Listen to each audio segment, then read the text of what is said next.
Hello and welcome back. So, today's lesson is called Breaking Down AI, and it's all about understanding what we actually mean when we say AI. AI is one of those few words in computer science that actually has a pretty intuitive definition. So, AI, two letters. A is for artificial, basically something that's done by a computer, and I is for intelligence. And you probably know what intelligence means. It's things like planning, strategizing, remembering. It's all the things that people do to make better decisions.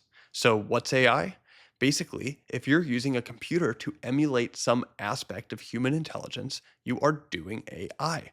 Or an application that emulates some aspect of human intelligence is an AI application. Okay, so sometimes you'll show someone an application and they'll say, that's not really AI. And what they mean to say is, it's not impressive enough for it to really qualify as AI. I think what they mean to say is that's not a GI or artificial general intelligence, which is harder to achieve than just AI. So let's talk about that.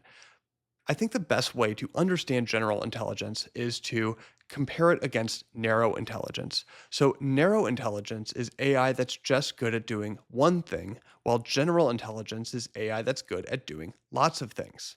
Let's do some examples.